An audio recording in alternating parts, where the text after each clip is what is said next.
Now speaking to Sujata Sudarshan, CEO of Overseas Indian Facilitation Centre. Welcome. Thank you, Rajesh. Now, what is the role of QIFC?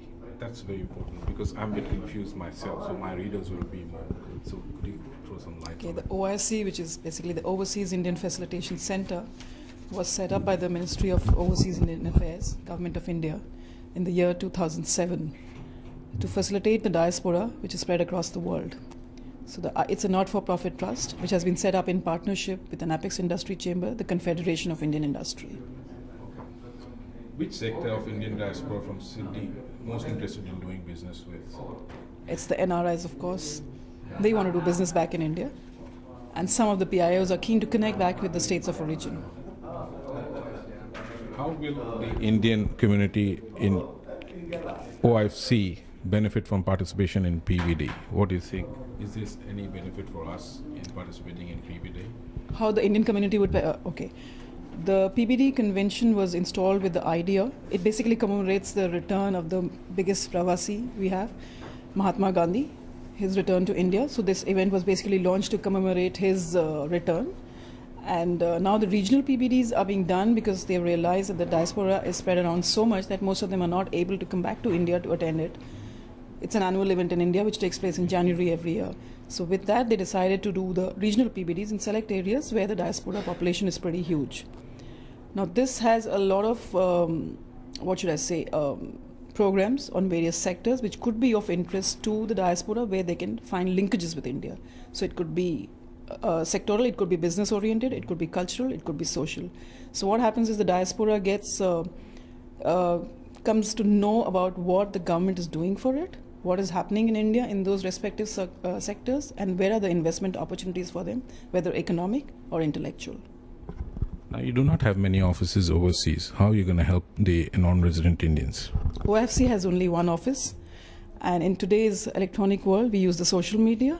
We are all online, so we connect with them, and we organize regular diaspora meets in at least 4 destinations every year, which are spread across the world. So this is our first venture into Australia, and hopefully the people here would now know the existence of such a trust, which has been formed by the government for them. Thank you. What are the factors that impact overseas Indian investment in India? The market situation, the volatility of the rupee, which has really helped them to come and invest there.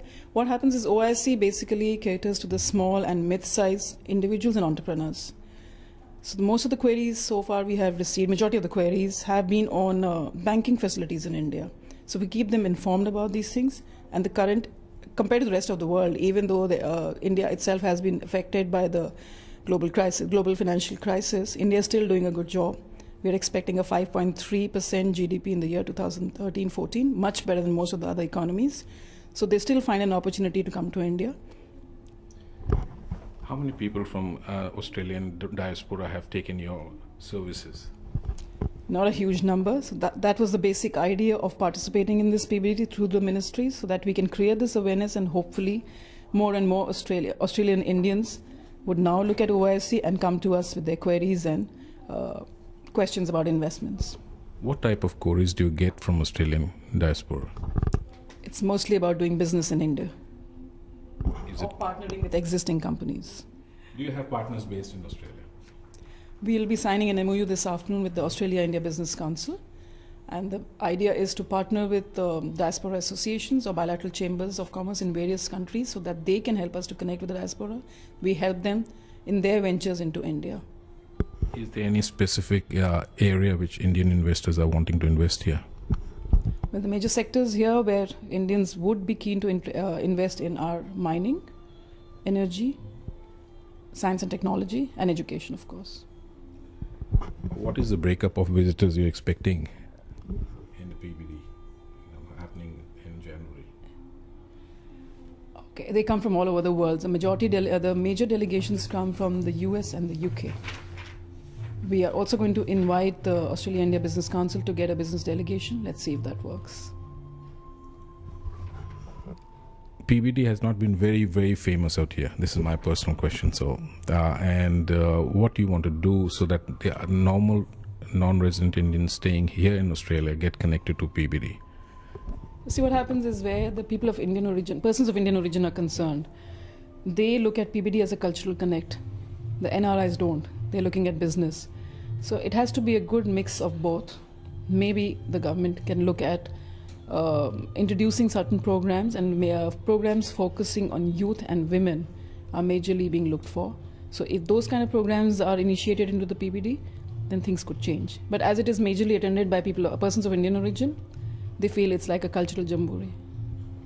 Since I wear two hats, I do medical devices business here in Australia, and I'm interacting with Indian manufacturers. Is there something OIFC can facilitate in sourcing a good supplier or something like what Austrade does for us? Definitely, because as I mentioned earlier, it's a partnership between the government and CII. CII has membership from this sector. So if you send us your requirements, we can find you a relevant partner. Thank you, Sujata. Thank you very much for it. Thank you, Raj. Thank you.